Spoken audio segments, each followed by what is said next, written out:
പൊന്നിത്തങ്കം perform ചെയ്യാനായിട്ട് ഞങ്ങൾ ദുബായിൽ നിന്ന് ഒരു 20 പേര് വന്നിട്ടുണ്ടായിരുന്നു. അപ്പോൾ ഇവിടെ ഊട്ടുപുരയ്ക്കലാണ് സ്റ്റേ എന്ന് നമുക്ക് അറിയുന്നുണ്ടായിരുന്നില്ല. അപ്പോൾ നമ്മൾ വിചാരിച്ചിരുന്നു എങ്ങനെ പ്രാക്ടീസ് ചെയ്യും അല്ലെങ്കിൽ കംഫർട്ട് ആവുമോ എന്നൊക്കെ വിചാരിച്ചിരുന്നു. പക്ഷേ ഊട്ടുപുരയ്ക്കൽ പൊന്നിത്തങ്കലത്തെ ഒരു പൊന്ന് തന്നെയാണെന്ന് പറയാം. പക്ഷേ ഇതൊരു ഡിഫറെൻറ്റ് കൺസെപ്റ്റാണ്. ഒരു artistic home, like away from home അങ്ങനത്തെ കൺസെപ്റ്റാണ്. നമുക്ക് ഇവിടെ വർക്ക് ചെയ്യാനും ഒരു ഡിഫറെൻറ്റ് വൈബാണ്. ഇവിടെ വന്ന് എക്സ്പീരിയൻസ് തന്നെ ചെയ്യേണ്ട ഒരു കാര്യമാണ്. ഇപ്പം തന്നെ നിങ്ങൾക്ക് ബാക്ക്ഗ്രൗണ്ടിൽ കേൾക്കുന്നുണ്ടായിരിക്കും കിളികളുടെ സൗണ്ട്. ഭയങ്കര രസമാണ് ഇവിടെ നിന്ന് വർക്ക് ചെയ്യാനും. അല്ലെങ്കിൽ ഒന്ന് മാറുന്ന് ചിന്തിക്കണം അല്ലെങ്കിൽ എഴുതണം അങ്ങനെയൊക്കെ തോന്നുകയാണെങ്കിൽ ഏറ്റവും ബെസ്റ്റ് പ്ലേസ് ആണെന്ന് പറയാം.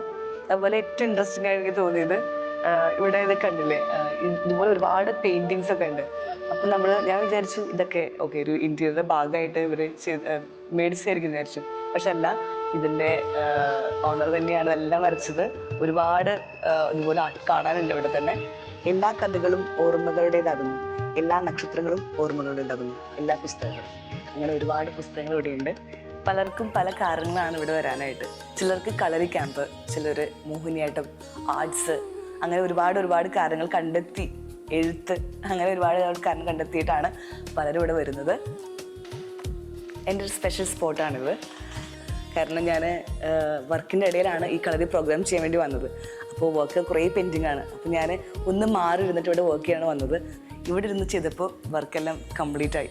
കാരണം എന്താ വെച്ചാൽ ഇവിടെ നമ്മൾ വർക്ക് ഫ്രം ഹോം എന്നൊരു കൺസെപ്റ്റിനേക്കാളും പുറമെ വർക്ക് ഫ്രം ഒരു ആർട്ടിസ്റ്റിക് ഹോം എന്ന് പറയുമ്പോൾ അതൊരു ഡിഫറെൻറ്റ് എക്സ്പീരിയൻസ് ആണ്. പലർക്കും പല കഥകളായിരിക്കും പറയാനുണ്ടാവുക അല്ലേ. ഇത് വായിക്കുമ്പോഴാണ് ഓരോരുത്തരും എത്രത്തോളം ഹാപ്പി ആയിരുന്നു ഇവിടെയെന്ന് മനസ്സിലാവുന്നത്. അതും one of the best 10 days of my life. അങ്ങനെ അത്രയും ഒരു എക്സ്പീരിയൻസ് കൊടുക്കണമെങ്കിൽ അത് ഹൃദയത്തിൽ നിന്ന് പറയുന്നുണ്ടെങ്കിൽ അത്രയും ബ്യൂട്ടിഫുൾ എക്സ്പീരിയൻസ് ആയിരിക്കും ഇവിടെ ഉണ്ടാവുക.